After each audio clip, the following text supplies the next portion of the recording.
Hello, everyone. I'd like to thank our guest today, the great Mr. Sam Jones. You know him from Flash Gordon, The Spirit, Life After Flash, and of course, Ted. Thank you so much for joining me today. It is great to be with you, Corey, and of course all your fans. You know, I guess I have to ask right away, just to get it out of the way, although I'm sure you've been asked every question known to man about Flash Gordon, but when you were filming that movie, what did you think? Did you guys think you were making the next Star Wars or just something goofy, or did anyone? I'm sure no one realized what a cult hit it would become over the years. Well, we were having fun. We started filming that in 1979, so I'd already been in the business 2 years. So I think I learned enough in 2 years to realize that. Look, it's a blessing just to get hired, number one, but you never really know how a project is going to turn out. And, a lot of the so-called decision makers are going to say, hey, this is going to be a huge hit, et cetera, et cetera. But you never really know. And I refer to Flash Gordon as the triple blessing. The first blessing, like I just said, it's about getting hired for a project. And then secondly, if it does well, at the box office or at the networks, that's a huge blessing. And then the triple blessing is what we're talking about now is the longevity of it. So, yeah, it's imagine, Corey, 40 years ago. Yeah, I saw it in the theater when I was, I would have been 6. I always remembered Melanie Anderson. I still remember Melanie Anderson from that film. Melody, yes, Melody. She's wonderful. Now, when we saw that, now for those of you that don't know, I actually did a giveaway, so some of you people listening might have been one of the ones that won the copy. There's a documentary made called Life After Flash. Great documentary. It goes into a lot of detail. I encourage anyone to watch it, but you actually had a little bit of falling out with De Laurentiis during Flash Gordon, correct? Well, a lot of people did. Even our director started out. Nicholas Rowe was hired to be the first director, to be the director. And he did a lot of pre-production, and I guess about, 2 or 3 weeks before filming, he and Dino had different creative visions, so Nick left, and Michael Hodges came in and took over, which was a huge task for him, a huge challenge. The fact that he just came on board starting to film without any pre-production behind him. So, we bumped heads a little bit, but the important thing is that we ended up, everybody was very pleased with the finished product. And then years later, I think maybe 15 years later, maybe 20 years later, he and I talked and sort of made up, and it was wonderful. It was wonderful. No, was it true that there was I know at the end you see Max von Sydow's hand, and you see the ring and the Sydow, you're funny. Max Sydow. You said Sydow. Sydow. Yeah, I know he just left us recently, but yes. There was there was going to be a part 2 or a part 3, wasn't it originally planned a trilogy? Well, yeah, more than that. I think the original contract that I signed was for 5 sequels, I think, if I'm not mistaken. Wow. Yeah. That was. Are you ever sad that they didn't make more of them? Well, I'm not sad. It's just you realize it's part of the business. You can't let any business you're in dictate how your day-to-day behavior is going to be with yourself or with anybody else. Hollywood is not. It's a huge challenge as it is, but it's sort of a make-believe world. You have a lot of people telling you things and promising you things, but really it comes down to reality. It's a business. And it took me a few years to figure that out, but when I started treating it like a business and, be a professional, show up on time. I mean, I love what Tom Hanks, did you see Tom Hanks? I think it was at the Golden Globes, right, when he made that incredible speech. Yes. Oh, I mean, man, that was it. He said, basically his big, he was making such a strong point in a subtle way, but it came across so powerful when he basically said, show up on time. It's liberating for you and for everybody else. So he was making a big point that I guess even back then there was a lot of spoiled entertainers or actors, and nowadays, we have to be professional. It's a business. You show up on time. And I love what he said too. Show up on time. Be prepared. And what did he say? Give some great. He used a different vernacular. But he said, give some great ideas. And it was and he's right. We have to. It can't be like, oh, Johnny, I'm Hollywood. Look at this. Oh, I'm on the set. I'm in this movie with Max and Brian Blessed and Peter Wingard and Ornella Muti and all these stars and Timothy Dalton. Or, if that's the mindset, then that's what's going to throw you off. The mindset should be, okay, I'm here. This is a blessing. I'm prepared. So what is it that I'm tasked with right now? What is my job right now? What is my job? What are they expecting of me right now?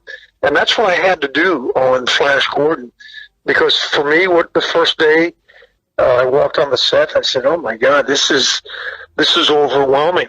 So no matter what we do, if it's walking on a film set or showing up for work, especially now in the middle of this global storm, we're at home. We just need to block out a lot of nonsense, a lot of hindrances and obstacles, and just focus on what is my task at hand right now.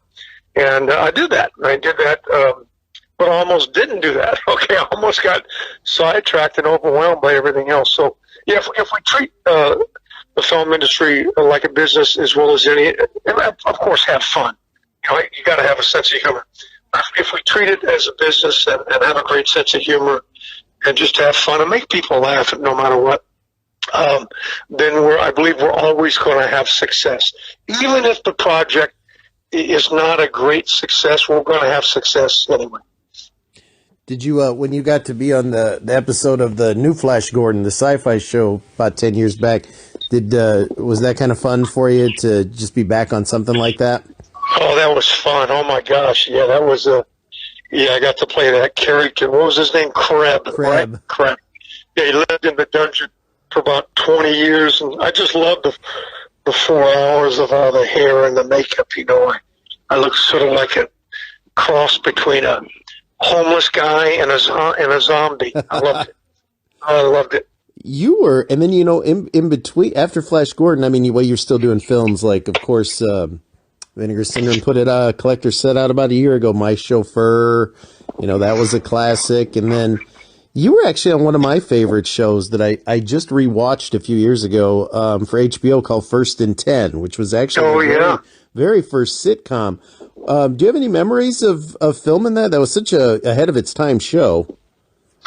Yeah, that was the first, the first live action for HBO, right? Mm-hmm, yes. Yeah, no, I loved it, man. That was fun. I think my name was Johnny Valentine, right? It was, yes. And then my very good friend, Patrick Saintisbury, he's the lead commander in the new CBS series, SWAT. He was on that with me. Remember, in 85? In fact, that's how I met Patrick. But he was, I worked for the same part. That's how we became buddies. And then he didn't get the part of the starting quarterback. I did, but they brought him in, I think, as the team drug dealer or something like that. Mm-hmm. So, we had fun doing that. That was 1985, boy. And you get to work with Delta Burke, Still Beautiful. Yes, she was like Delta Burke, and everybody was on there. It was O.J. Simpson. It was Marcus Allen. We had a lot of professional football players. It was incredible. Yeah, Donald Gibb, Tony Longo, a lot of people on there. It was. I forgot. You're right. I forgot about that. Yeah, Tony. Oh my God. Yeah, and Gibbs. I think Gibb actually stayed from what I remember, him and OJ stayed the entire big 80 episode run. I think they were on all of them. Yeah, wasn't I just for? I think I was just for a few episodes, if I'm not mistaken. Yeah. 5 or 6, I believe. Yeah, Yeah. you had you're a good story arc there. Yeah. Heck yeah. They were trying to be comedic, but kind of delve into the cocaine and steroids and everything like that. Yeah. Yeah. Then you did, of course, what I had talked to you about earlier, what everybody on my site loves, The Spirit.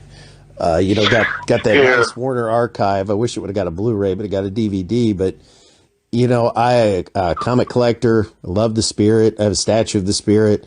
You looked just like The Spirit. The Frank Miller movie was garbage, but that's me saying that, not you. But yours was so good, so true to the comics, and such a good blend of when you were Denny Colt, you were more the tough cop, and it had the Adam West camp when you were the Spirit. And that was originally shot not for a TV movie, it was to be a pilot for a series, correct? Correct. Yeah. It was shot the first their main intention was to shoot as a television pilot, and came out as a movie of the week. That was because there were actually weren't there? I mean, if Nerd Rumor is correct, weren't there like 5 episodes that are already promised, like with pilot or with plots and everything developed for it? Yeah, I'm not sure. I wasn't part of the creative process or creative team. I was working on quite a few projects at that time, other projects as well. But all I know is it was fun. And Nana Visitor was in it. She was incredible. And then right after that, you were on, which still hasn't gotten a release, another big cult hit on my site, The Highwayman, with my childhood crush, Jane Badler. Oh, yes. Wonderful. Yeah, I enjoyed that. We did about 10 episodes, if I'm not mistaken, and enjoyed it. It was probably, Corey, about one of my favorite projects of everything I've done the past 43 years. Really? I mean, as a guy, here I am. Imagine, I'm dressed like a road warrior. I got a sawed-off shotgun strapped to my leg. I have a federal badge and license to do what I want, and I drove an 18-wheeler with all these special, all these special toys and special effects inside, and I got to film outside every day outside in Arizona, in the great outdoors of Arizona. So it was, as a guy, I love being outside, filming outside as opposed to inside a soundstage all the time. It was one of the favorite times of all. It really was. I have to know, is Jane Badler as beautiful off screen as she is on? Yeah, she's wonderful. She was a lot of fun to work with. She really was. I mean, I think every guy in their 40s and up had a crush on her when she was on that show V. So, and you got to work with her. So, yeah, absolutely. You did a lot of TV. I remember you had a couple episodes of Baywatch. That had to be fun. Yeah. Baywatch was fun. I think I did more of Renegade with Lorenzo Lamas and A-Team. A-Team, I love doing A-Team as well. What about Thunder in Paradise with Hulk Hogan? Yeah, that was great. Working with Hulk Hogan was fantastic. And then Lemon, Jack Lemon, Chris Lemon, right? Yeah. Yeah, that was his partner. Jack's son, yeah. Yeah, he was a lot of fun, too. You even had a run on Michael Dudikoff's show, too, didn't you, Cobra? Yes, I think I did. I think I did one or yeah. I think I did either one or a double episode back to back. Yeah, I enjoyed it. Michael's a great guy. You even had one of my favorite shows, not because of plot by any means, but you even had, I remember you were on an episode of the Black Scorpion show. Oh, that's right, yeah. Was that Roger Corman? Yes, yeah, he was the producer for that. That's right, yeah. I always loved her outfit. Yeah, that's right, yeah. Now, like I said, you had that big, a lot of people are always kind of like, well, what happened after Flash Gordon? I mean, God, you had a run of amazing action films. Oh, yeah. I went on to do 67 other films, so probably 68 total. But more films. I mean, I did a lot more television A lot more. Hundreds of television projects, including episodes. But yeah, hundreds over the years from 1977 to now. Yeah, it's wonderful. I mean, you were in Fist of Honor. That's one of my favorite action films. You had Amy Rhoda, Nicholas Worth. You had Bubba Smith. You had a great cast in that one. Yeah, that's right. And you had a lot of maximums. I noticed, like you had Maximum Force and Maximum Weapon, and I think you had like 3 or 4 maximums. A lot of movies with the word maximum, or the word fire, or the word force. Okay, a lot of films with the fire, force, and maximum. And Fist, because you had Fist of Honor. That was a real good one too. Yeah, Fist of Honor and Fist of Iron, right? Yeah, Fist of Iron. That was a real good with Michael Worth, and then another man I interviewed. No one, the nicest man. I always have to give him a shout out there. Mr. Mateus Hoos was playing the bad guy in that one. He did everything in the '90s. That's right. Have you talked to him recently? I have. He's doing good. He's in Bali right now. Oh, is that where he lives? He lives between Bali and L.A., but I think the last time he had to fly over, and last time I talked to him was a few weeks ago, and he was in Bali at the time. How about that? Still looks the same, to be honest with you. He still trains some martial arts and all that? Yes. Guy hasn't aged a day. Still jacked, long blonde hair. I think he's cut it a little bit for his last one. Wow. You were in another... Cool. Oh, go What's ahead. That? I'm sorry. Go ahead. No. So you were in another one of my favorite movies from '93, Lady Dragon 2 with Cynthia Rothrock. Oh yeah, that was wonderful. Yeah, we were in Indonesia. Matter of fact, that's where I met my wife. That's going way back. Yeah, she was at Michigan State going to college, and she went home to visit her family, and I was trying to find a local English-speaking church there, and I found the only one there at that time. And we're talking almost 30 years ago. And, so I met her, and obviously, Cynthia was incredible. And then, Billy was, Drago. Mm-hmm. Billy Drago was in the film. Have you ever noticed that in everything he gets killed in, he falls off something? Like she kicks him off a roof, and I think The Untouchables was a roof. Even in TV shows, she was off the bridge. So, Cynthia was a wonderful lady. Lady Dragon 2 is one of her favorite films, in my opinion. Yeah. She's still doing it. I saw her at a Comic-Con probably last year. Amazing. Just amazing. Yeah, I mean, I talked to her a few weeks ago. She's another. I don't get how you guys can still look the same. I age by the day. Well, I think we laugh a lot. You got to smile. You got to laugh. You can't take things so serious, I guess, And you worked with her and Donald Gibb again in, I do believe it was another film. What was that? That was American Tigers. Oh yes, and that was one of the Gracie boys as well. It was wonderful. Yeah, it was Hoyce Gracie, if I'm not mistaken. Yeah, Hoyce, great guy, really good man. From Ultimate Fighting days there. Oh yeah, no, he was. I did 2 films with Gracie. One starred Carmen. Remember the big Christian singer Carmen? I'm not talking about the female, but this is the male. He used to sell out stadiums like Texas Stadium with 80,000, 90,000 people. We really had a radical Christian, radical but cool Christian songs, and really encouraged a lot of people. But yeah, we did a film called Riot, and that was with Gracie as well, and Terry Copley, my good friend. Do you remember Terry Copley? I remember Terry Copley, and I'm pretty sure I saw Riot. Is that Righteous Invasion of Truth? Isn't Chemo in that as well? The other Ultimate Fighter? Okay. Yeah, Chemo with a K. Yes. Yeah, he passed away, but yeah, as a matter of fact, you got to remember when we did that, Chemo fought. I think I don't know if it was a month or a couple months before. He fought Gracie's brother. Remember in the UFC? Yeah, in the old UFC. Yeah, and he actually I think he lose, but he took him so far. Oh no, he lost the fight, but they had to carry the champ. They had to carry the champion out of the ring because he couldn't walk. Yeah, he was.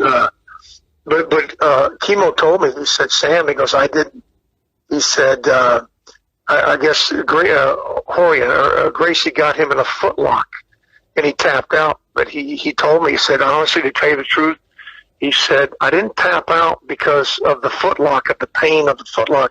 I tapped out because Gracie kicked my butt. I was so winded. I didn't have I couldn't breathe. I didn't have another breath in me, and he tapped out. But yeah, that was quite a fight, because if you remember in the beginning, the old UFC, they had an agreement. Remember, Chemo had a shaved head, but on the top of his head, he had a long, long ponytail. And they had an agreement that Gracie would not touch his ponytail. But during the fight, I think that went sideways. I remember him coming down carrying that big cross like Jesus too. I always remember this. He was the first one to have that was sort of an entrance. Yeah, and then and at the time he had that gigantic tattoo of the cross on his back, right? Mm-hmm. Yeah, he was, and then the guy that cornered him was Joe Song, who did some action movies, then went to prison for the rest of his life. I remember that too. Oh my God, really? No, I don't remember that. Wow. Yeah, he was. Yeah, but it was kind of cool to see Gracie, with Chemo and the respect, and the respect.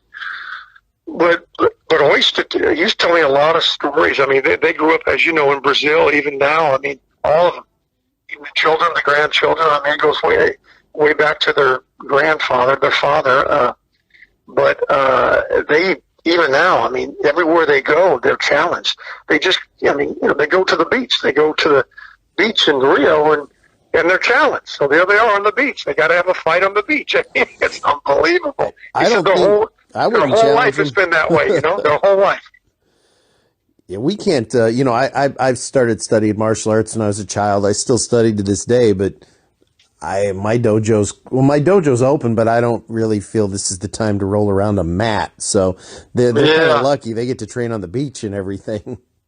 Yeah, well, I thank God for martial arts, and that's what really helped me a lot. I mean, what really helped me a lot in the movie business, starting out, I was a Marine. I was a Marine before I came to Hollywood, so the Marine Corps, and then, of course, I started taking Taekwondo with Jung Chong, and out of Los Angeles. He's very, very famous. He's got a huge following.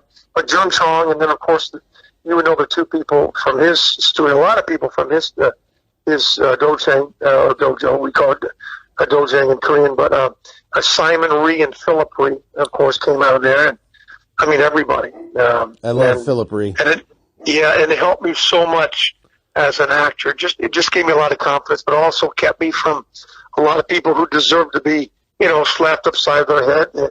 Martial arts really teaches you how to walk away, to really walk away, only to use it for self-defense. So I just thank God for Jun Chong and Philip Rhee and Simon Rhee and all that.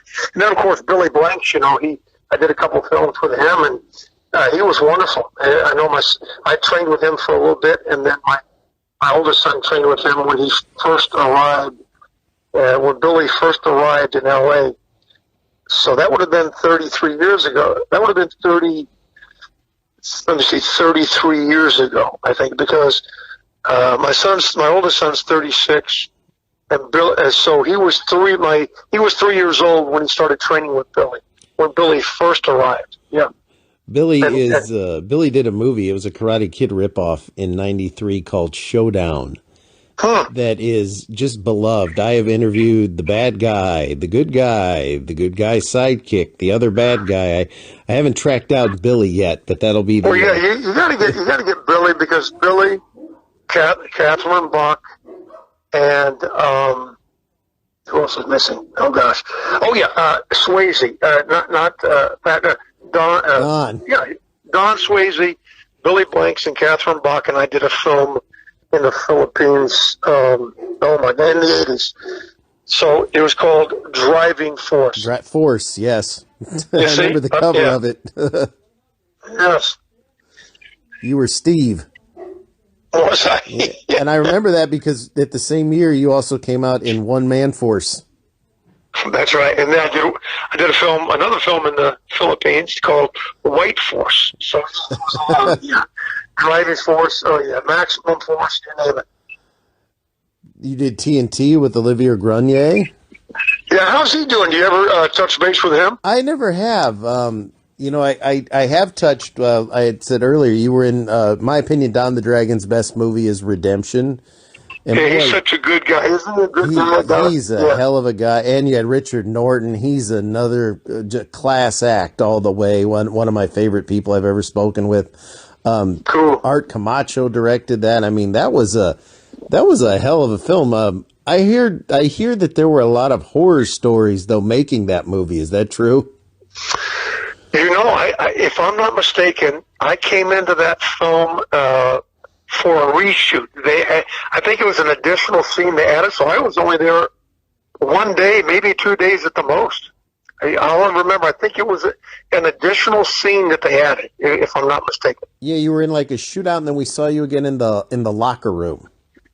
Yeah, so they probably shot me out in 1 day or 2 days, if I'm not mistaken. Yeah. And then, of course, Ted.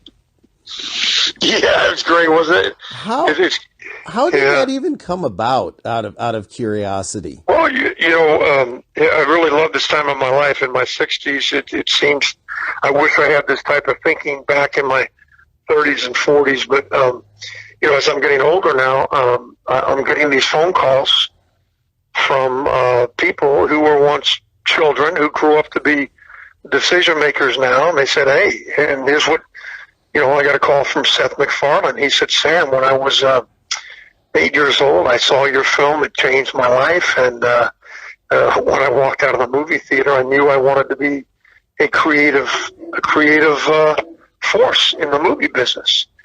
And I said, "Well, Seth, you not only became a creative force, but you also became a bit perverted. I hope I had nothing to do with that." Well, and I hadn't watched it. Like, when it came out, like, I had seen a couple Family Guys, and they were kind of funny, I guess, but I'd never watched Ted, and I was like, it's the Family guy, and everybody's like, you have to see Ted if you like Flash Gordon, and I had no idea what the hell they meant.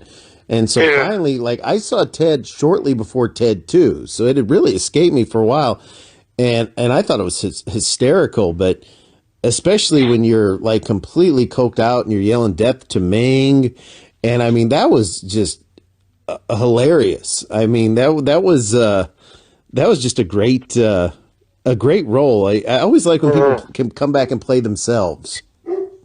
Yeah. Did you? Yeah.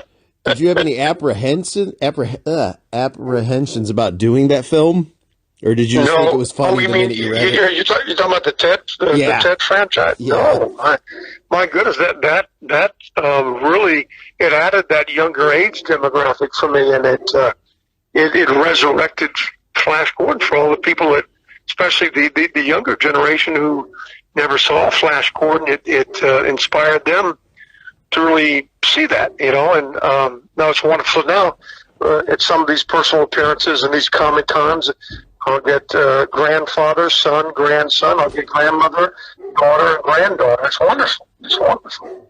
I liked it. That was good. Then you reprised it again in Ted 2. Was it fun working with Mark Wahlberg? I mean, I saw Mark Wahlberg. He's a gem. He's a very humble man. Probably one of the most humble. For people that don't know, you hear some crazy rumors and gossip about him, but that he's what I've had people come up to my table and say, "Oh, he was mean to me." I said, I don't believe you, number one, because I worked with him for many, many weeks on 2 different films, and he was nothing but a giver and very humble. And so I try to encourage people. I said, don't follow gossip, don't follow rumors. Just you have to get it straight from the horse's mouth. In other words, so I asked this one fan who came to my table. I said, why do you say that he was rude to you? He said, because I was on the set. I said, well, let me interrupt you right there. What were you doing on the movie set? Were you working, or were you there as a friend of a friend of a friend? He goes, I was there as a friend of a friend. I said, that's your mistake right there.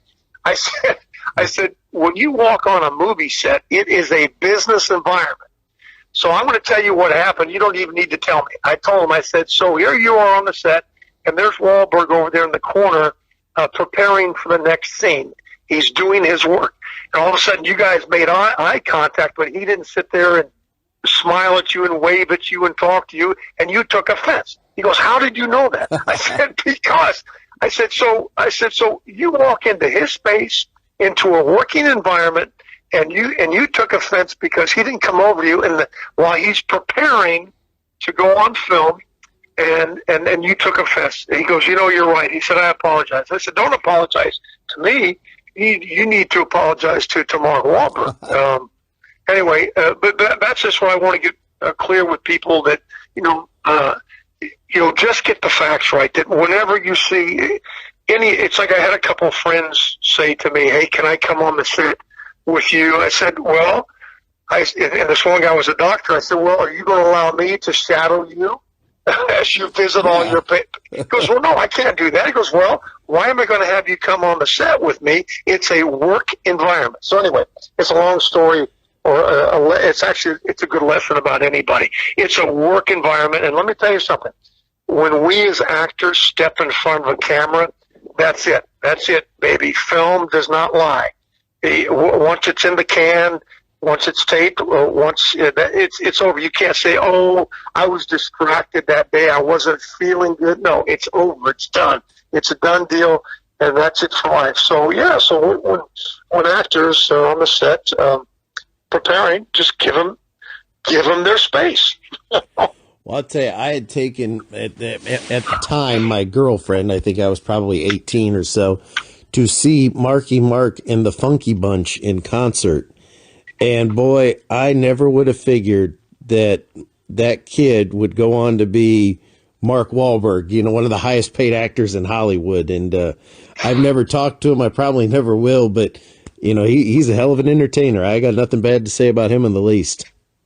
Yeah, he does a lot of good. He really does. He helps a lot of the military. He helps a lot of organizations. And he's really, really, he just, I live in San Diego now.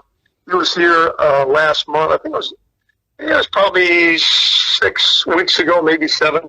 He came down to the Miramar Marine Corps base and to talk to all the Marines and their families. And it was very inspiring, just wonderful. And he has that gift, he really has that gift with people. And he's very good at what he does. I don't know if you saw the new Netflix movie. I think it's called Confidential Spencer. Have you seen that one yet? I haven't. My wife has. Yeah, he's good at that. Him. He's very good at that. She harasses me to try to interview him on a regular basis. Yeah. I'm sure he'd be more than happy to do it, And now you do private security, correct? Oh, yeah. Again, I tell people I've been an actor for 43 years. I've been a Marine for 47 years. I still think I'm a Marine. So, yeah, when the movie business about, I think 16, 17 years ago slowed down a little bit for me, my wife was very encouraging. So why don't you, reconnect with some of your former military guys that are all doing high-end security operations. So that's why I got retrained up in what we call Federal Protective Doctrine, same as the Secret Service, the ATF, the FBI, anybody running high-end security operations. So I got all my permits and certifications and started working as a security professional, protecting people, VIPs or corporate executives in high-risk environments, and that's what I do. If I'm not making a movie, then that's what I'm doing, and I absolutely love it. So we relocated to San Diego 15 years ago to do these cross-border security operations in the private sector. And I love it, and I just it's a lot of fun, man. It's easy for me, It's without sounding arrogant. I hate that word arrogant, but Corey, how you step into like what you do. I'm sure you believe what you do. You feel that you belong there, right? You belong there. What you're doing right now, right? Oh yes. Okay. Well, that's how I feel about the film business and about the security business. To me, I feel as though I belong there. It's a gift that the good Lord has given me, and there's no, it's anxiety free, stress free. I'm not saying it's easy, but it's all, this is where you belong. If you're ever hiring additional security, please let me know. I'm not one to be messed with. So Okay. All right. I can put those That's other great. skills I have to use. Yeah.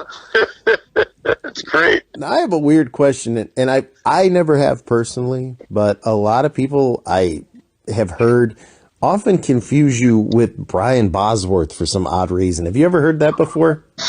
No, I mean, not with Brian, but I mean, there are similarities, but more so with Dolph Lundgren. Matter of fact, I've seen Dolph probably 3 or 4 times now, but I actually had to sign his autograph 3 different times over the years. Seriously, and it was the same, not the same group, but the same. In other words, it was 3 different groups of women, about the same age, in their 40s or 50s. And I think that was the first time I was in Austria. We were there doing a ski show, and I had this group of 4 ladies, probably in their late 40s or 50s, and they said, "Hey, Dolph, can we have your autograph?" And of course, I said, "Hey, look," I was trying to explain to them that I'm Flash Gordon, and they said, "Oh, Dolph, stop being a spoiled celebrity and just sign this." So what are you going to do? My wife told me, don't ever argue with the ladies. So I would sign Dolph Lundgren. Same thing happened to me in Los Angeles. Same thing happened to me in New York. And then when I saw him in Raleigh, by the way, Raleigh, North Carolina has a huge Comic-Con there. I think 100,000+ people. I went up to his table, and I told him exactly what I just told you and your listeners. And he looked at me and he said, "You're freaking crazy." I said, "Dolph, I was protecting your reputation." Okay, they really believe. They never got me a chance to explain that. They really believed I was you. And I said, "Don't worry, I didn't sign your name. I didn't sign it legible, so there won't be any issues there." So yeah. Well, see, because you were a Marine, or are a Marine, who did the movie One Man Force. Yes. And Brian Bosworth played a Marine in the movie One Man Justice. Oh, okay. You should get together and make another movie like One Man's Force of Justice, where you could team up. Oh yeah. Because you played semi-pro ball too, correct? I did, yeah. I went to Seattle, tried out for the Seahawks, and they said no. You need to play 1 year on our practice squad. That was called the Beerian Flyers, and I did that, and I decided, okay, I'm done. And I read an article about Clint Eastwood, and that inspired me to head to L.A. That was 1977, yeah. Yeah, so you've had a hell of a career. If fans are, want to keep up with you, do you have a website they can visit? Or Yeah. If you just go to Life After Flash, lifeafterflash.com, it'll lead you to all the social media. I think my Twitter is at Real Sam J Jones, and then and all those other ones. They're all, you can tell if it's real. It's got that check mark. They're all verified. But I believe Life After Flash. And then, of course, this year, we started doing our 40th anniversary Flash Gordon cast reunion world tour. I've got Ornella Muti, Brian Blessed, Melody Anderson, and myself. But of course, we've had a bit of a closure on that. We're going to pick it up later on at the end of the year. And the cool thing, it can also extend into next year. Why? Because Flash Gordon first premiered Christmas 1980 and carried over into early 81. So that means 2020, we can carry it over into 2021 and still be considered officially the 40th anniversary. So that's what we're doing as well. Yes, and that was you did one you were already in England for it, correct? Oh yeah, I was in with Brian. Brian and I we were just in Liverpool, and I think that wasn't that in was it February? I think we were in Liverpool, and then we did Galaxy Con here in America with Melody and Brian, and that was no, I think Brian had to cancel, right? Yeah, I think he had to cancel that. So just Melody and I were in a GalaxyCon, Richmond, Virginia. But then Ornella now, she's signed up. She's on board. But again, we're waiting for everything to settle down and get back to normal. And, we're all going to start this up again. So we're very, very excited about this. I want everybody to get encouraged. Let me just speak this over all the listeners. Okay, I want to speak, that everybody that's listening right now, Corey, that look, I know there's fear, there's anxiety, but you need to know that we've always been resilient, and that the good Lord is not only getting us through this right now, but it's going to end soon. And we just need to start speaking good things and building people up, especially during this time. We don't need to be putting anybody down, but we need just to be very thankful and just believe that every storm, especially this global storm, every storm that starts, it always ends. So I just want to speak a big blessing over everybody, that God's protection continue, and that this is going to end. I think it's going to end sooner rather than later, too. Yeah, amen to that. That's what. That's why if people notice, I'm trying to get at least a couple interviews a week up, just because, if we can take people's minds off of all the bad news, even if it's just for a few minutes, sometimes a few minutes is all you need to get by. Yeah. And unfortunately, unfortunately, some news obviously has been bad, but a lot of times it's the human condition that when we speak, our thoughts and our words, we can either make it better or we can make it bad. Yes, things have not been great, and we all know that. So we don't need to remind each other. What we need to do is just encourage everybody to have higher expectations that things are getting better. That's what we need to do. We don't need to remind each other sometimes how bad that it can get. But so I want everybody just to have high expectations that things are getting better as we speak right now. They are, and I can't thank you enough for doing this interview. And next time you talk to Melanie, let her know I'm looking for her, and I'd be more than happy Melody, to you take keep her out saying to Melody. Melody. Yeah, Corey. Melody, Melody. You're funny. I used to call her that. And she chewed me out. She said, "Why do you keep calling me Melanie? My name is Melody." I said, "I know." So you know what? So I wouldn't get confused anymore, Corey. You know why I started calling her? And I call her. I'm the only one allowed to call. I call her Mel. Okay. Mel. I'm the only one allowed to call her Mel. So if she says yes to an interview, I need to stress the D in the melody. Melody, you better stress melody. Melody. Or can I say, Mr. Jones said it was okay if I called you Mel? Oh no, you better not. Oh, you better not. Nah. She's wonderful. She'll give you a great interview. Well, I want to thank you again for doing this. I really appreciate it. I know all the fans are gonna love this. I'll be sure to. I'll send you a link when it's done. If there's anything you ever need promoted or plugged, this is my number. You just give me a call and let me know, and it'll be done within minutes. All right, Corey, I appreciate that, man. You have a great day. And all the listeners out there, big blessings to everybody. And make somebody laugh. Build them up. Build them up when you speak about it. That's what we need to do. You are correct on that. All right, buddy. Thank you so much. All right. Thank God. Okay. Thank you. Take care. Bye-bye.